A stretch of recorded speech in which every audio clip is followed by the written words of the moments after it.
You think a single dollar defines my worth. You think because you wear an Italian suit and silence rooms with a look that you own me.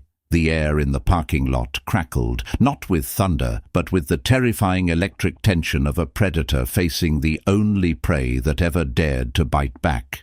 In a world ruled by silence and fear, one waitress made a choice that would shatter the hierarchy of the city's underworld. He gave her $1 to break her spirit. She gave it back and bought a war.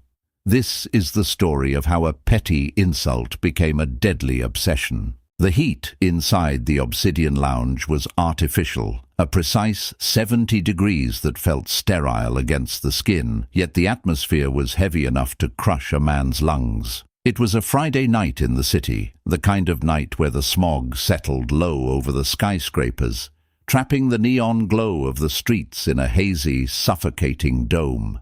Inside, however, the air was filtered, scented with white lilies and the metallic tang of expensive fear. Jade Fairchild smoothed the front of her black waistcoat, her fingers brushing the stiff fabric. She took a breath, holding it for a second before releasing it slowly. She was invisible. That was the rule. In high-end service, you were a ghost with a tray, a pair of floating hands that delivered scotch and cleared porcelain without ever making eye contact. But tonight, invisibility felt like a dangerous luxury she couldn't afford. Table 1 was occupied. Trevor Storm sat at the head of the booth, his back to the wall, always the wall. He didn't look like the monsters on the news. He looked worse. He was impeccably dressed in a charcoal 3-piece suit that cost more than Jade's entire college tuition. His face was all sharp angles and cold calculation, eyes the color of burnt ice. He wasn't speaking. He was listening to the nervous rambling of a city councilman sitting opposite him. But Jade knew Trevor wasn't really hearing a word. He was scanning the room. To his right sat Monica Waverly, a woman whose beauty was as sharp and synthetic as a diamond cutter. She draped an arm over Trevor's shoulder, her manicured nails tapping a rhythm on his lapel, marking her territory. Behind them, standing like a statue carved from granite, was Lockridge. The massive enforcer didn't eat, didn't drink, and blinked so rarely Jade wondered if his eyes were made of glass. "Water," Trevor said. His voice wasn't loud, but it cut through the councilman's stuttering pitch like a scalpel through silk. Jade moved instantly. She approached the table, pitcher in hand. The condensation on the silver vessel was cold against her palm. She poured, the stream of water silent as it hit the crystal glass. "Ice!" Monica snapped, not looking up from her phone. Jade paused. The pitcher contained ice. It was right there, but she didn't argue. She used the silver tongs to place 3 cubes into Monica's glass, careful not to splash. "We have a problem, Mr. Storm," the councilman whispered, sweating despite the climate control. "The Port Authority is asking questions. They want to check the containers from the Andromeda shipment." Trevor picked up his glass. He swirled the water. "Then let them check. If they find anything, it's because you let them find it. And if you let them find it, Councilman, I won't be upset with the police. I'll be upset with the man who took my money to ensure blindness." The councilman went pale, his skin turning the color of old parchment. Jade finished pouring water for the table and stepped back. She should have left. The rule was to pour and vanish. But something kept her rooted for a fraction of a second too long. She saw Trevor's hand move under the table. It wasn't a threat. He was checking his watch. But in that movement, he caught her looking. His eyes locked onto hers. For a moment, the ambient noise of the restaurant, the clinking silverware, the low murmur of conversation, the jazz piano vanished. It was just a cold, analytical vacuum. He wasn't looking at her like a man looks at a woman. He was looking at her like an actuary looks at a variable in an equation. "What's your name?" Trevor asked. The table went silent. Monica's head snapped up, her eyes narrowing into slits. Daisy Gulliver, the floor manager, froze near the kitchen doors, her clipboard clutched to her chest. "Jade, sir," she replied, keeping her voice steady. "Jade," Trevor repeated, testing the weight of the word. You have steady hands, Jade. Most people shake when they pour for me. I'm not most people, she said. The words slipped out before she could check them. Lockridge shifted. Monica let out a sharp, incredulous laugh. Excuse me. The help is speaking back now. Trevor held up a hand, silencing Monica. He stared at Jade for another long, uncomfortable beat. No, you certainly aren't. The meal proceeded. Jade served the courses: filet mignon, rare, lobster risotto, truffle-infused asparagus. She moved with the precision of a dancer, fueled by a strange mix of adrenaline and resentment. She needed this job. Her father's medical bills were piling up on the kitchen counter like a paper tombstone, and the Obsidian Lounge tipped better than anywhere in the city. She couldn't afford to be fired for insolence. When the check came, the bill was $4,000. Trevor didn't look at it. He threw a black credit card onto the tray. Jade processed it, her heart hammering. When she returned with the receipt, Trevor was already standing up. The councilman was bowing, practically scraping his nose on the table in gratitude for surviving the meal. Trevor took the merchant copy and a pen. He wrote quickly. Then he reached into his pocket. The restaurant went quiet again. The patrons knew who Trevor Storm was. They watched to see the largesse of the king of the city. Usually he left 500, maybe 1,000. It was part of the power play. Trevor pulled out a single, crisp bill. He placed it directly into Jade's hand, closing her fingers over it. His skin was dry and cool. "For your tuition," Trevor said, his voice carrying clearly across the room. "Learn your place." He turned and walked away, his entourage flowing around him like a dark tide. Jade opened her hand. It was a $1 bill. The insult hit her physically, like a slap. A ripple of tittering laughter spread through the room. Monica looked back over her shoulder, smirking, her red lips peeling back to reveal white teeth. Daisy Gulliver rushed over, looking terrified. "Jade, just put it in the pool," Daisy whispered frantically. "Don't make a scene, please." Jade looked at the dollar. George Washington stared back, indifferent. It wasn't about the money, it was the public execution of her dignity. He had seen her intelligence, seen her steadiness, and decided to crush it, just to show the councilman that he could crush anything he wanted. The heat in the room suddenly felt real. Her blood was boiling. "Jade," Daisy warned. Jade didn't answer. She untied her apron, letting it fall to the floor. "I'm taking my break," Jade said, her voice eerily calm. "Jade, if you walk out that door—" Jade was already moving. She wasn't walking toward the kitchen. She was walking toward the exit. The sliding glass doors of the Obsidian Lounge opened, and the humidity of the city night hit Jade like a physical wall. The air smelled of ozone and hot asphalt. Her heels clicked rhythmically on the concrete, a sharp staccato beat that matched the pounding of her heart. The valet stand was 50 yards away. The convoy of black SUVs was idling, red taillights bleeding into the dark pavement. Lockridge was holding the back door of the lead vehicle open. Trevor Storm was just about to slide into the leather abyss of the back seat. "Mr. Storm!" The shout wasn't a scream. It was a command. Lockridge's hand moved to his jacket instantly. The security detail, 3 other men who looked like carbon copies of Lockridge, turned in unison, hands hovering near waistbands. Trevor paused. He had one foot inside the car. He slowly withdrew it and stood up, turning to face the source of the noise. Jade marched right up to the security perimeter. A guard stepped in her way, his hand coming up to shove her back. "Don't touch me," Jade hissed, her eyes blazing. The guard blinked, surprised by the sheer ferocity radiating from the petite woman in the black uniform. "Let her through," Trevor said. His voice was bored, but his eyes were alert. The guard stepped aside. Jade walked until she was 2 feet from the most dangerous man in the city. Up close, he smelled of sandalwood and gunpowder. Monica was already in the car, leaning out. "Trevor, let's go. She's just begging for more." Jade ignored her. She held up the dollar bill. "You forgot something," Jade said. Trevor looked at the bill, then at her face. A flicker of amusement danced in his eyes. "I never forget, Jade. That's a tip.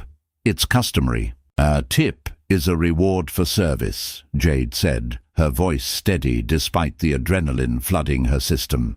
This is a prop. You used me to make a point to your table. You wanted to show them that you control everything, down to the person who fills your water glass. You wanted to show them that value is whatever you decide it is." Trevor tilted his head. "And isn't it?" "No." Jade took a step closer. Lockridge tensed, his massive frame shifting, ready to snap her neck if she made a sudden move. "You can buy the police, Mr. Storm. You can buy the councilman. You can probably buy this entire city block," Jade said, her voice dropping to a low, intense register. "But you can't buy the satisfaction of humiliating me. I don't sell that." She reached out. For a second, everyone thought she was going to slap him. Instead, she tucked the $1 bill into the breast pocket of his expensive charcoal suit jacket. She patted the fabric flat. "Keep it," she said softly. "You clearly need the power trip more than I need the change." The silence that followed was absolute. The idling engines of the SUVs seemed to fade away. The valet boy was staring with his mouth open. Monica looked as if she had just swallowed a lemon. Trevor looked down at his pocket. He touched the edge of the dollar bill. Then he looked back at Jade. For the first time all night, the cold mask slipped. Something else was there. Curiosity. "You know who I am?" Trevor asked quietly. "I know what you are," Jade corrected. "There's a difference." She turned around. She didn't run. She didn't look back. She walked away, her spine straight, her silhouette cutting through the hazy glow of the streetlights. Trevor watched her go. "Boss," Lockridge grumbled, his voice like gravel grinding together. "You want me to handle it?" Trevor watched Jade until she disappeared around the corner of the building. He slowly pulled the dollar bill out of his pocket. He looked at it, really looked at it, as if it were an alien artifact. "No," Trevor said. A slow, terrifying smile spread across his face. "Get me her file. I want to know everything. Where she lives, who she owes, what she studies, everything."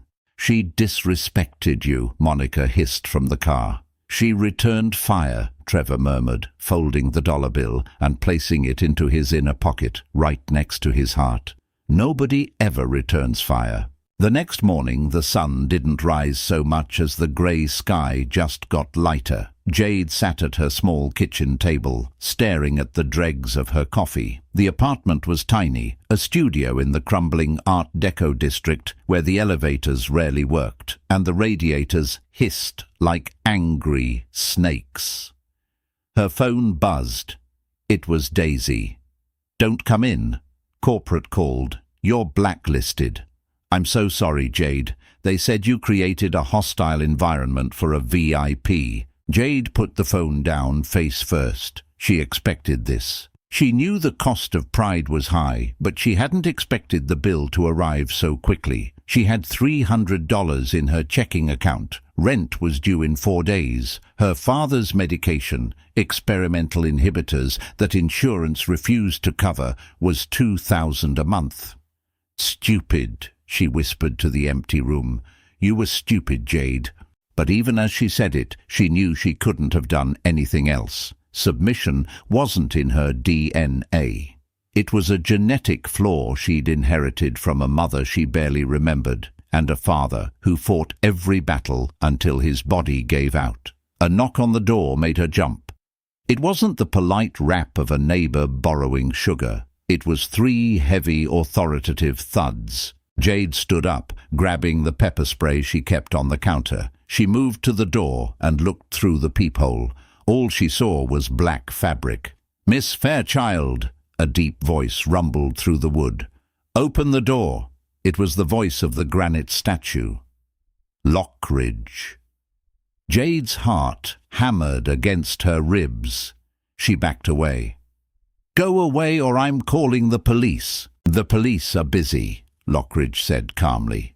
And I'm not here to hurt you. If I were here to hurt you, I wouldn't be knocking. It was a valid point. The lock on her door was flimsy. A man of his size could have kicked it in without breaking stride. Jade unlocked the deadbolt and opened the door 3 inches, keeping the chain on. Lockridge stood in the hallway. He filled the space, his shoulders brushing the peeling wallpaper on both sides. He wore a suit that fit poorly, straining at the biceps, and sunglasses despite the gloom of the hallway. He held up a black envelope, thick, heavy cardstock. No stamp. "From Mr. Storm," Lockridge said. "I don't want his money," Jade said tightly. "It's not money, it's a job offer." Jade blinked. "What?" "Mr. Storm is impressed. He has a vacancy. He thinks you fit the profile." "I'm a waitress," Jade said. "Or I was, until he got me fired." "You were a waitress," Lockridge corrected. "But you're also a third-year law student with a 4.0 GPA, specializing in corporate fraud and criminal psychology. You dropped out last semester because of finances." The chill ran down Jade's spine. "How does he know that?" "Mr. Storm knows everything." Lockridge slid the envelope through the crack in the door. "Be downstairs in 20 minutes, or don't. But if you don't, you'll spend the rest of your life wondering what would have happened if you were brave enough to open the door." Lockridge turned and walked down the hall, his footsteps heavy and final. Jade closed the door and locked it. Her hands were shaking. She ripped open the black envelope. Inside was a single sheet of paper, embossed with a silver crest, a storm cloud pierced by a lightning bolt. 11 a.m. Storm Enterprises Tower. Penthouse. The debt is paid if you survive the interview.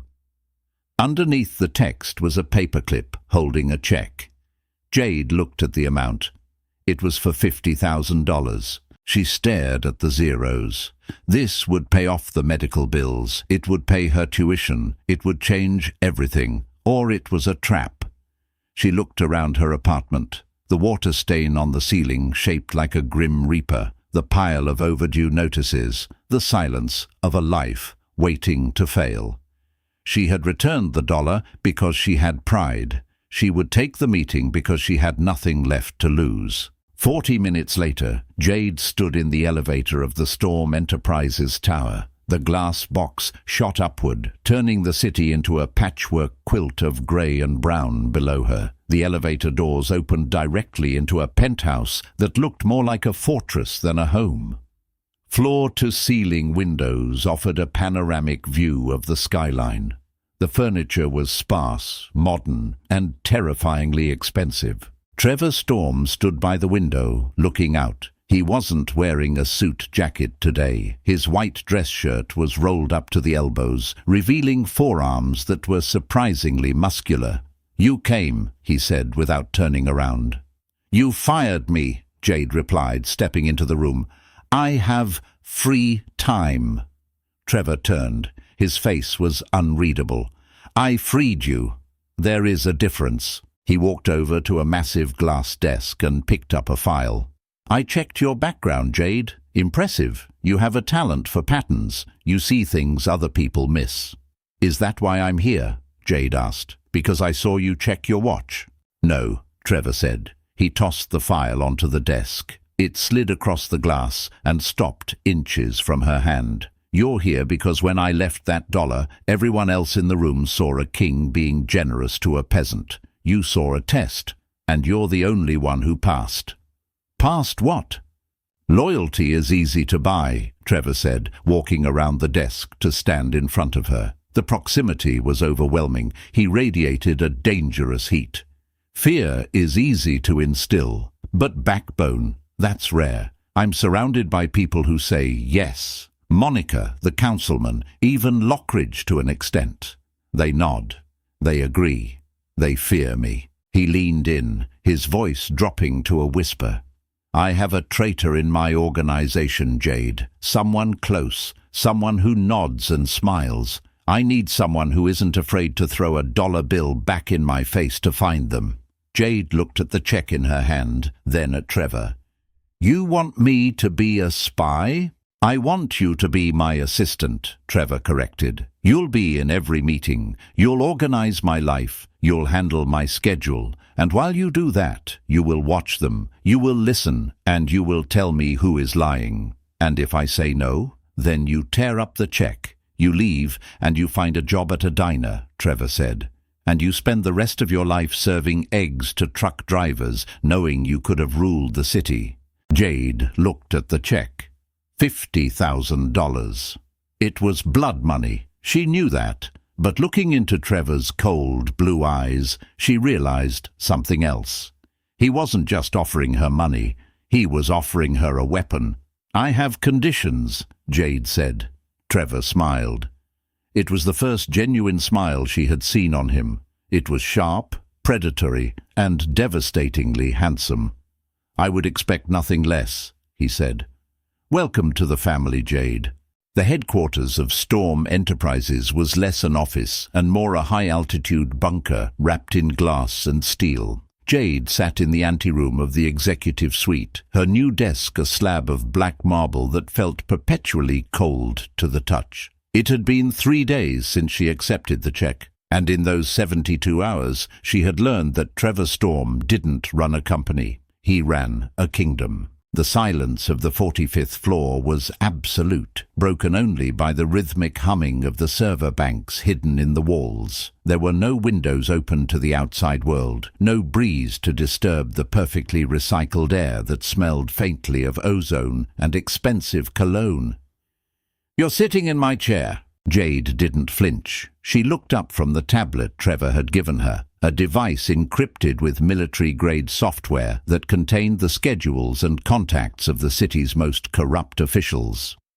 Monica Waverly stood in front of the desk. Today, she wasn't wearing the cocktail attire of the lounge. She was dressed in a sharp white power suit that made her look like a clinical instrument. Her arms were crossed, and her eyes were fixed on Jade with the intensity of a laser sight.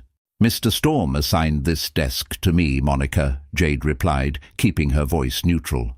"Your office is down the hall, 3rd door on the left, I believe." Monica slammed her palms onto the marble. The sound echoed like a gunshot in the quiet room.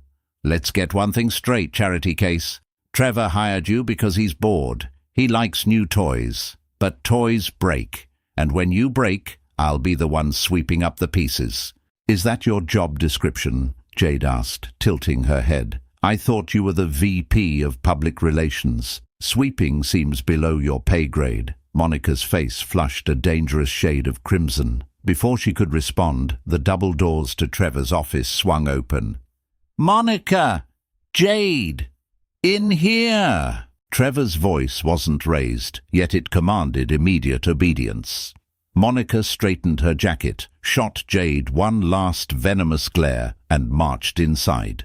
Jade followed, clutching her tablet like a shield. The inner office was vast. A long conference table dominated the center of the room. Seated around it were the people Jade had spent the last 3 nights studying files on. The inner circle.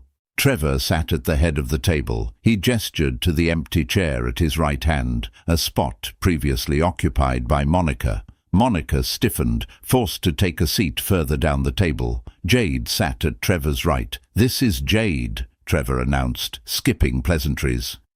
"She is my new executive assistant. She speaks for me. If she asks for a file, you give it. If she asks for a timestamp, you provide it. Are we clear?" A murmur of assent went around the table, though the tension was thick enough to choke on. "Introductions," Trevor ordered. A woman with sharp, angular glasses and hair pulled back in a severe bun spoke first. She didn't look up from her laptop, her fingers flying across the keys at a blurring speed. "Natalie Kim, cybersecurity and financial laundering. If money moves digitally, I know where it is. If someone tries to hack us, I know who they are before they hit enter." Next was a woman who looked deceptively soft, wearing a floral blouse that clashed with the sterile environment. She had a warm smile that didn't reach her eyes. Rachel Nguyen, legal counsel and fixer. I make problems go away, usually with paperwork, sometimes with leverage. At the end of the table sat a woman who looked exhausted, her blazer wrinkled, clutching a triple-shot espresso. Megan Patel, logistics and shipping. I move the product. I manage the unions. I make sure the trucks run on time. And you know Monica, Trevor finished. Who handles the face we show the public? Jade studied them. Natalie was tapping her foot. A rapid, nervous rhythm. Rachel was smiling, but her left hand was gripping her pen so hard, her knuckles were white. Megan looked defeated, but her eyes were darting between Trevor and Monica. We have a breach, Trevor said, dropping a file onto the table. Someone is feeding information to the Ricci family. They intercepted the shipment at the docks last night. We lost 2 million in inventory. The room went deadly still. Impossible, Natalie snapped, finally stopping her typing. My encryption is unbreakable. No digital comms went out. It wasn't digital, Trevor said smoothly. It was a schedule leak. Someone told them the route. I set the route, Megan said, her voice trembling slightly. But I didn't tell anyone. Only the drivers knew, and they've been debriefed. Debriefed? Jade asked. They're dead, Lockridge rumbled from the corner of the room. Jade felt a cold knot form in her stomach. She forced herself to remain impassive. This was the world she had entered. Jade, Trevor said, turning to her. You've been quiet. What do you see? All eyes turned to her. It was a test, a public execution of her abilities. Jade stood up. She walked slowly around the table. She didn't look at the files. She looked at the women. Natalie is defensive, Jade observed. She's insulted that you think her system failed. She's not afraid of being caught. She's afraid of being incompetent. She's not the leak. Natalie blinked, surprised, and pushed her glasses up her nose. Megan is terrified, Jade continued, stopping behind the logistics manager. But she's terrified of you, Trevor. She's overworked. She made a mistake with the route, maybe. A sloppy error. But she didn't sell it. She's too scared to betray you. Megan let out a shaky breath, nodding frantically. Jade moved to Rachel. The lawyer was still smiling that plastic, perfect smile. And Rachel. Jade paused. She leaned down, bringing her face close to the lawyer's. Rachel is the only one who hasn't asked a question. She hasn't asked how the shipment was taken. She hasn't asked who was driving. She's waiting for the meeting to end. Rachel's smile faltered for a fraction of a second. I don't ask questions I don't need the answers to, sweetie. I trust Mr. Storm to handle it. You're gripping your pen, Jade whispered. You're trying to control your hands. Trevor watched the exchange with hooded eyes. Rachel, give me your phone. The air left the room. Rachel's smile vanished completely. Trevor, this is ridiculous. You're going to listen to the waitress? Phone, Trevor repeated. Rachel hesitated. Then, with a sneer, she slid her phone across the table. Natalie grabbed it instantly, plugging it into her laptop. Give me 10 seconds, Natalie muttered. Bypassing biometric, accessing hidden partition. Got it. She looked up, her face pale. She has a burner app.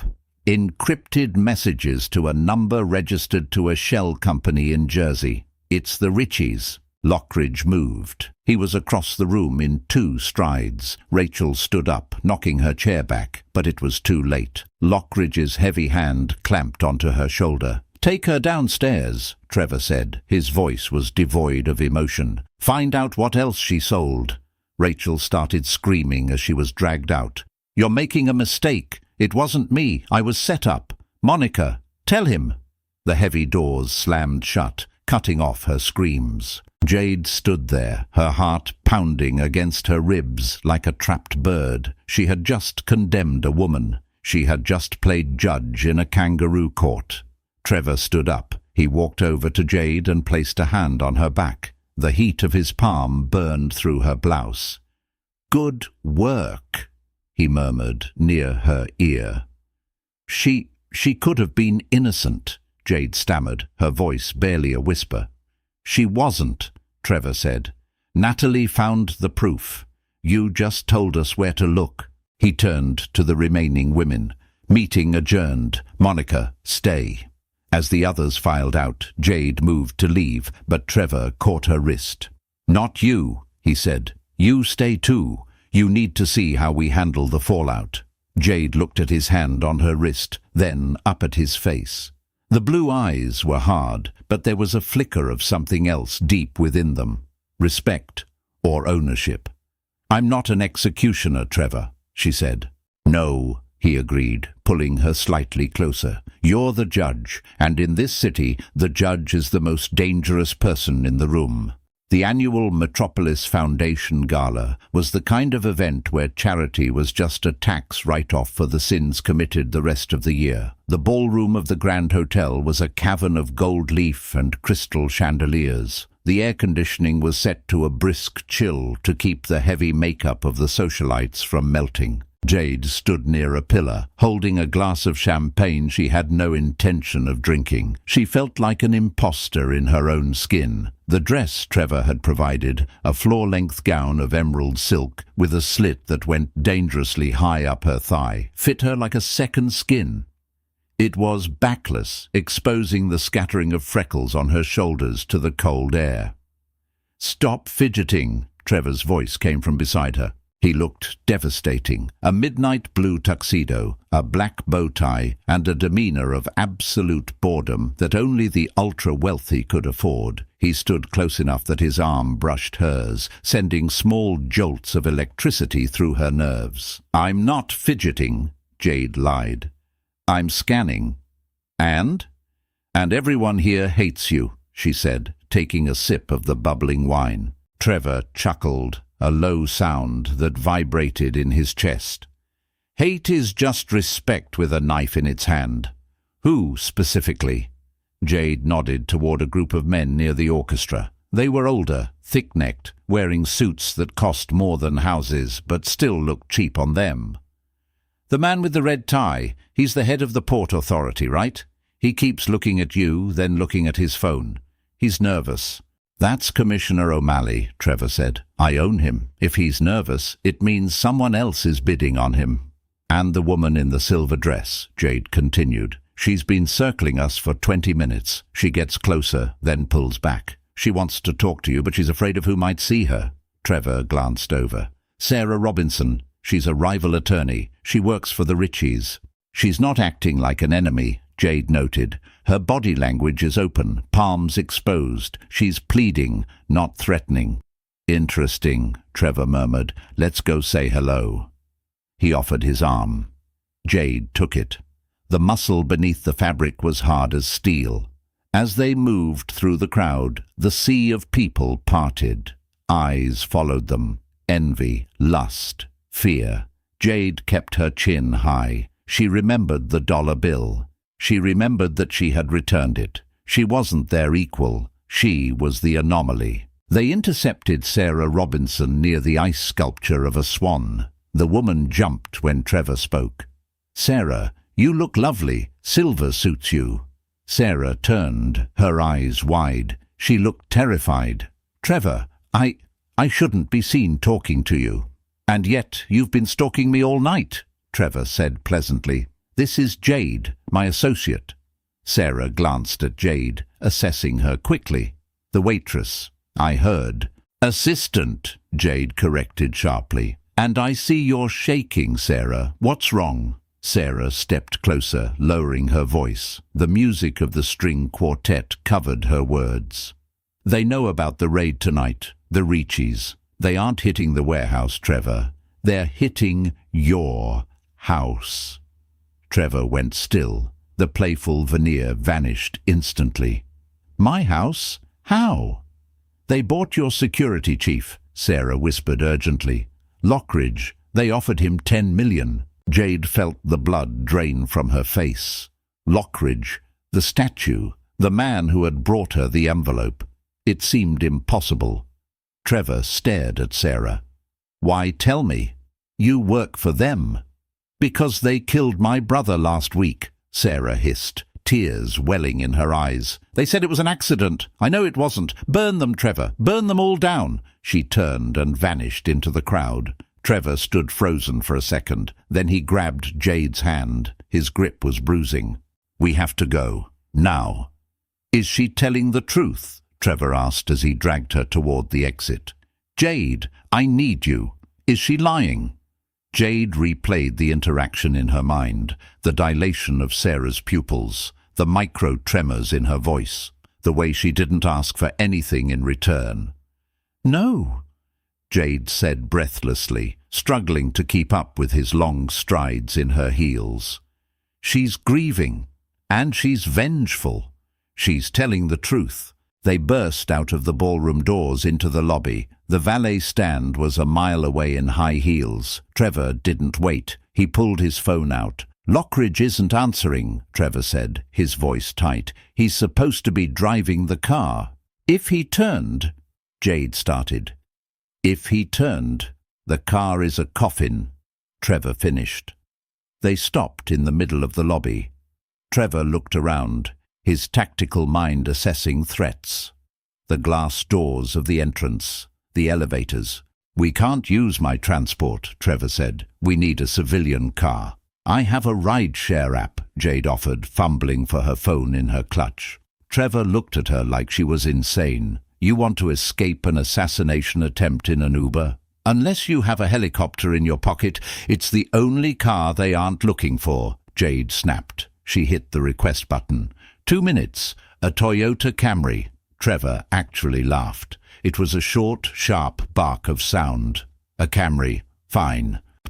They waited by the side entrance. The tension was unbearable. Every shadow looked like a gunman. When the beige sedan pulled up, the driver looked confused to see a man in a tuxedo and a woman in a ball gown diving into his back seat. "Drive," Trevor ordered, throwing a stack of $100 bills into the front seat. "Just drive." "Where to?" the driver squeaked. "Anywhere but the hills," Trevor said. He looked at Jade. "You saved my life." "Not yet," Jade said, watching the rearview mirror. "Lockridge knows your safe houses, doesn't he?" "He knows everything," Trevor admitted. He looked vulnerable for the first time. "I trusted him." "Then we can't go to your places," Jade said. She leaned forward to the driver. "Take us to 4th and Elm, the Art Deco district." Trevor looked at her. "Your apartment." "He won't look there," Jade said. "He thinks I'm a waitress. He thinks I'm nothing, remember?" Trevor looked at her, really looked at her, in the dim light of the passing street lamps. The adrenaline was fading, leaving behind a charged, intimate silence. "I remember," he said softly. "I was wrong." Jade's apartment was freezing. The radiator had finally given up the ghost completely. She fumbled with her keys, her hands shaking, and pushed the door open. It was strange to see Trevor Storm, the king of the city, standing in her cramped kitchenette. He looked massive in the small space. The tuxedo seemed ridiculous against the peeling wallpaper and the chipped linoleum. "It's humble," Trevor said, looking around. "It's safe," Jade countered. She locked the deadbolt and engaged the chain. Then she wedged a chair under the handle. "Sit down. You look like you're going to pass out." Trevor sat on one of the rickety wooden chairs. He loosened his tie, undoing the top button of his shirt. He looked tired. The betrayal of Lockridge had cut him deeper than any knife. "I grew up with him," Trevor said, staring at the wall. "We fought in the pits together before I took the throne. I would have trusted him with my life. I did trust him with my life." Jade poured him a glass of tap water. "Everyone has a price, Trevor. You told me that. Maybe 10 million was his." "It's not about the money," Trevor said bitterly. "It's about the disrespect." He took the glass, his fingers brushing hers. He held on for a moment. "Why did you bring me here?" he asked. "You could have run. You could have dropped me off and disappeared. Sarah warned you. You know I'm a target now." "I told you," Jade said, sitting across from him. "I don't run." The air in the room shifted. The danger outside felt miles away. Here, in the dim light of her kitchen, the only thing that mattered was the magnetic pull between them. "You're a puzzle, Jade," Trevor whispered. You return my money. You insult my pride. You expose my traitor. And now you hide me in a shoebox apartment. Maybe I just want the $50,000 check to clear, Jade joked weakly. Trevor didn't laugh. He leaned forward. You're not doing this for the money. He was right. She wasn't. She was doing it because for the first time in her life she felt seen. Trevor didn't look at her like a waitress or a student. He looked at her like a partner, a dangerous, equal partner. We need a plan, Jade said, her voice breathy. Lockridge will figure it out eventually, or he'll track your phone. Phone is off, Trevor said. Battery pulled. Okay, so we have until morning. What do we do? Trevor stood up. He paced the small length of the kitchen. The predator was back. The shock was wearing off, replaced by cold fury. We don't hide, Trevor said. We attack. If Lockridge thinks I'm dead or on the run, he'll make a move to consolidate power. He'll call a meeting of the captains. He'll try to take the throne. And when he does, we walk in, Trevor said, and we take it back. We? Jade asked. I need you, Jade. You're my eyes. I need you to watch them when I walk in. I need to know who stands with him and who stands with me. Suddenly, a sound cut through the quiet. A soft thump from the fire escape outside the window. Trevor moved instantly. He grabbed a steak knife from the drying rack, a dull, cheap piece of metal, and pushed Jade behind him. Stay down, he hissed. The window shattered. A canister rolled into the room, hissing. Smoke.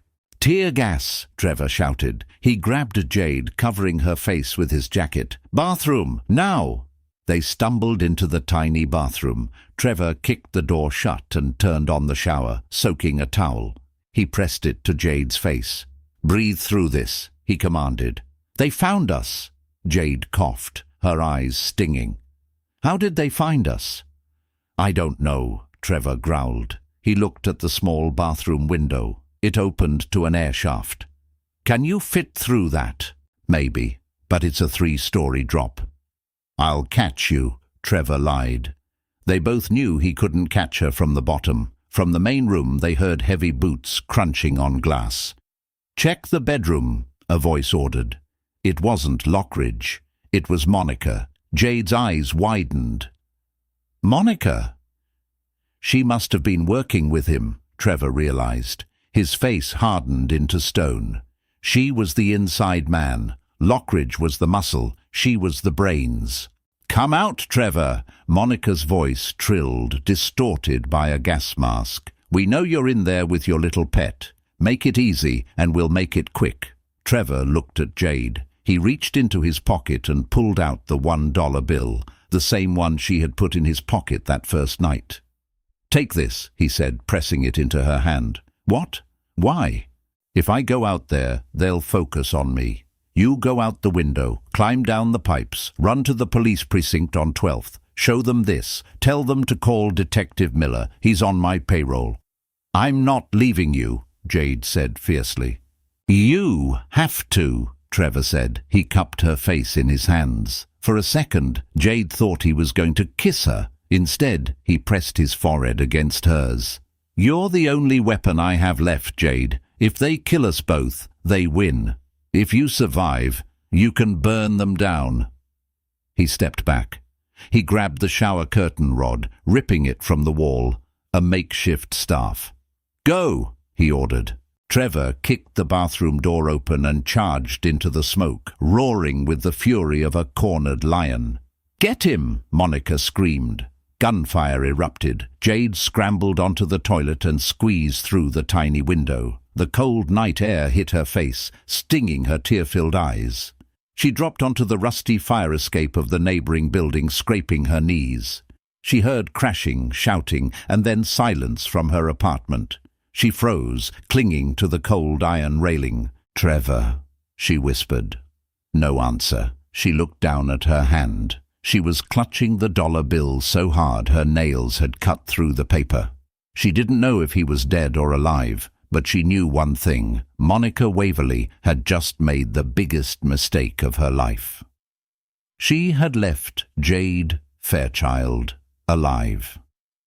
Jade shoved the dollar into her bra. She didn't run to the police. She ran into the darkness of the city. The waitress was gone. The spy was gone.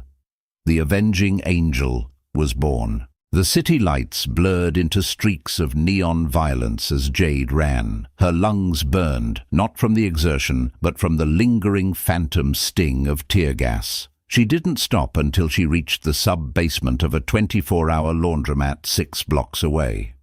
It was a place she used to study in because the hum of the machines drowned out her thoughts.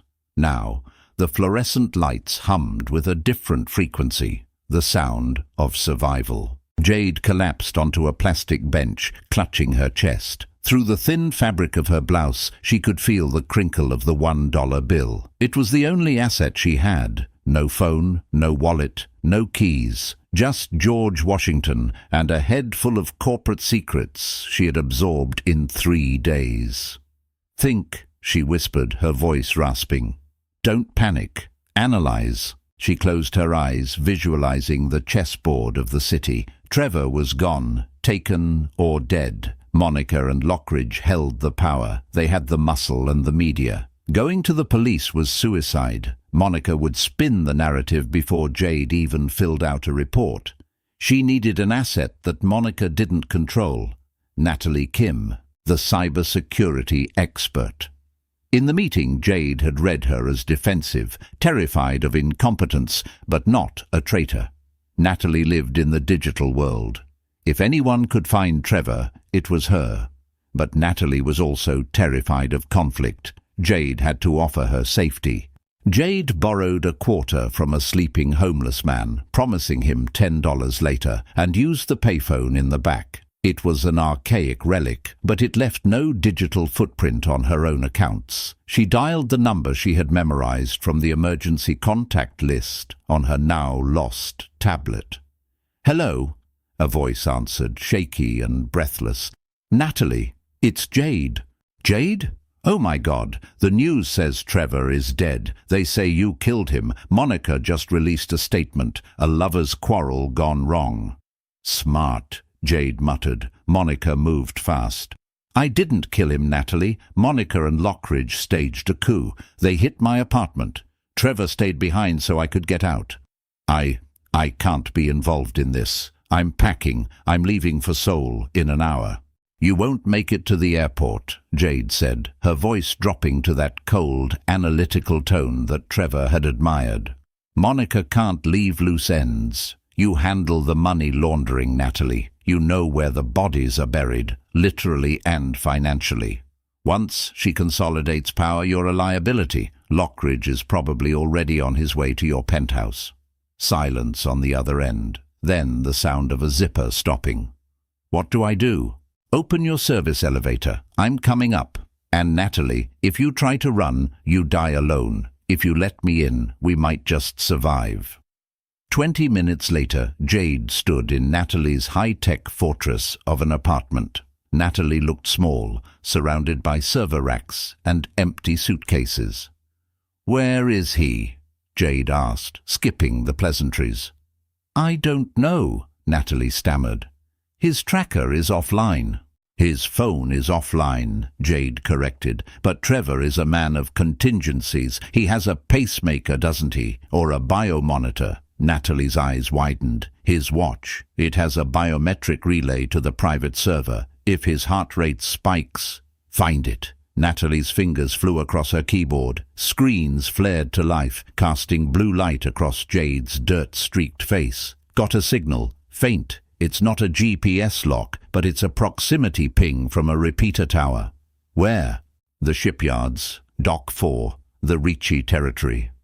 Of course, Jade realized. Monica isn't just taking over. She's selling the company to the Riccis. That was the deal. She hands them Trevor. They give her the throne. "That place is a fortress," Natalie said. "We can't get in." "We don't need to break in," Jade said, a dangerous idea forming.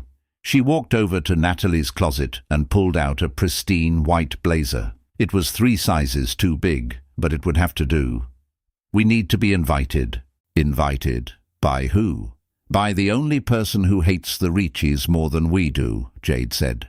Get Sarah Robinson on the phone. Tell her the waitress wants to make a deal. Dock 4 smelled of rust, salt, and old blood. A massive warehouse loomed over the water, its corrugated metal sides vibrating with the wind. Inside, the scene was medieval. Trevor Storm was tied to a steel chair in the center of the empty floor. His tuxedo was torn, his shirt stained crimson. His face was bruised, one eye swollen shut. Monica Waverley paced in front of him, her heels clicking on the concrete. Lockridge stood behind the chair, cleaning his knuckles with a rag. Just sign the transfer, Trevor, Monica sighed, checking her nails. This is getting tedious. The Ricci's are on their way. If you sign the assets over to me before they arrive, I might let them kill you quickly. If not, well, Lockridge has been dying to practice his technique. Trevor spat blood onto the floor. He looked up, his good eye burning with undiminished defiance. You were always a good secretary, Monica, but you lack vision. You think the Ricci's will let you keep the company? Once they have the keys, they'll bury you right next to me. I have insurance, Monica snapped. Now sign. Lockridge stepped forward, raising a heavy fist. Suddenly the massive bay doors of the warehouse began to grind open. Light from the high beams of a car flooded the dark space, blinding them. I didn't call for a car, Monica hissed, squinting. Lockridge, check it. Lockridge pulled a gun and moved toward the light. A sleek, black limousine rolled into the warehouse. It stopped 20 feet from the chair. The driver's door didn't open. Instead, the back door swung wide. Jade Fairchild stepped out. She wasn't wearing the ruined ball gown. She was wearing a sharp white suit, her hair slicked back, her lips painted a severe crimson. She held a briefcase in one hand and a cell phone in the other. Behind her, Sarah Robinson stepped out, looking pale but determined, clutching a legal folder. What is this? Monica laughed, though the sound was brittle. The waitress and the traitor? Did you come to die together? I came to facilitate the transition, Jade said, her voice echoing off the metal walls. She didn't look at Trevor. She couldn't. If she saw his injuries, she would break. She had to be the Ice Queen. Transition? Monica frowned. You want the company, Jade said, walking forward until she was 10 feet away. Lockridge aimed his gun at her head. She didn't blink. But you can't have it, because Trevor doesn't own it anymore. Trevor lifted his head, confusion flickering through his pain. What are you talking about? Monica demanded.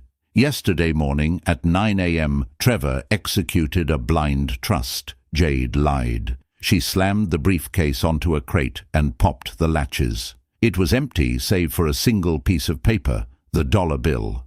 All assets, all liquid capital, and the shipping codes were transferred to a holding entity. Bullshit, Lockridge grumbled. Ask your tech, Jade challenged. Oh wait, you don't have one, because Natalie Kim is currently in a van outside broadcasting this entire conversation to the cloud, and to the FBI. Monica's face went pale. You're bluffing. Am I? Jade turned to Sarah. Ms. Robinson, as the acting attorney for the trust, can you confirm the status of the assets? Sarah stepped forward, her voice shaking but loud. The assets are frozen, Ms. Waverley. Any attempt to access them without the biometric key held by the trustee will trigger a federal audit. The Ricci's won't get a dime. They'll get an indictment. Who is the trustee? Monica screamed, losing her composure. Who holds the key? Jade picked up the dollar bill. She held it up. I do. Monica stared at the bill. $1? You're insane. It's not about the dollar, Monica, Jade said softly. It's about what it represents. Value. Trevor gave this to me to show me I was worth nothing. I'm giving it to you to buy his life. She tossed the bill onto the floor between them. Let him go, Jade commanded. And I give you the code to unlock the trust. You can take the money and run. Or you can kill him, trigger the audit, and go to prison for life. Monica looked at the dollar, then at Trevor, then at the gun in Lockridge's hand. Greed warred with rage in her eyes. Kill them both, Monica shrieked. We'll hack the system later. Lockridge raised the gun. Jade didn't flinch. She just smiled. I was hoping you'd say that. A high-pitched whine filled the air. Suddenly the lights in the warehouse exploded. Natalie, from the van outside, had surged the power grid. Darkness swallowed them. Move! Trevor roared, surging against his bonds with a strength born of pure adrenaline. Jade dropped to the floor as Lockridge fired blindly into the dark. The muzzle flashes illuminated the chaos like a strobe light. Jade scrambled forward, not away. She crawled towards the chair. She felt the cold metal of the restraints. She fumbled for the knife she had taped to her thigh beneath the suit trousers. She slashed at the ropes. Jade? Trevor rasped in the dark. I'm here, she whispered. Can you stand? I can fight, he growled. The ropes gave way. Trevor stood up, a shadow within a shadow. Lockridge is mine, Trevor said. The lights flickered back on, dim and buzzing. Lockridge was reloading. Monica was scrambling toward the limousine, trying to flee. Trevor didn't run. He charged. The fight was brutal and short. Lockridge was a mountain of muscle, but Trevor was a storm of focused rage. He didn't fight with technique. He fought with the fury of a king reclaiming his throne. He ducked a haymaker that would have taken his head off and drove his shoulder into Lockridge's gut, tackling the giant into a stack of shipping pallets. Wood splintered. Lockridge roared, grabbing Trevor by the throat. I made you! Lockridge shouted, squeezing. You served me, Trevor choked out. He drove his thumbs into Lockridge's eyes. The giant screamed and released his grip. Trevor followed with a hook to the jaw that sounded like a gunshot. Lockridge crumbled. Trevor stood over him, panting, blood dripping from his chin. He looked around. Monica was in the driver's seat of the limo. She revved the engine, tires screeching as she tried to peel out. Jade stood directly in her path. Jade, move! Sarah screamed from behind a crate. Jade didn't move. She stood her ground, staring through the windshield at Monica. She raised her hand, holding a small remote control. Monica gunned it. The car lurched forward. Jade pressed the button. The bollards, heavy steel posts embedded in the warehouse floor, shot up instantly. Natalie had hacked the building's security protocols. The limo slammed into the steel posts at 40 miles per hour. The hood crumpled like accordion paper. The airbag deployed with a cloud of white dust. Silence returned to the warehouse. Jade walked over to the wrecked car. She opened the driver's door. Monica groaned, dazed, blood trickling from her nose. Game over, Monica, Jade said. Sirens wailed in the distance. Real sirens this time. Detective Miller, finally doing his job. Jade turned around. Trevor was limping toward her. He looked terrible, battered, bruised, his suit destroyed. But he was alive. He stopped in front of her. He looked at the wreckage, then at Lockridge's unconscious form, then at Jade. You bluffed, Trevor said, a ghost of a smile touching his bloody lips. There was no trust, no transfer. I'm a law student who dropped out, Jade shrugged, her hands finally starting to shake as the adrenaline crashed. I know legal jargon, but I don't know how to hide billions in 24 hours. You walked in here unarmed, faced a gun, and lied to a psychopath, Trevor said, stepping closer. For me. I returned your dollar, Jade said quietly. I told you, I don't like debt. Trevor reached out. His hand, bruised and battered, cupped her cheek. He wiped away a smudge of grease. The debt is paid, he whispered, with interest. He leaned down and kissed her. It wasn't the polite kiss of a date or the tentative kiss of a new romance. It was a kiss of blood and survival, tasting of iron and victory. Jade melted into him, holding him up as much as he held her. Ahem. They broke apart.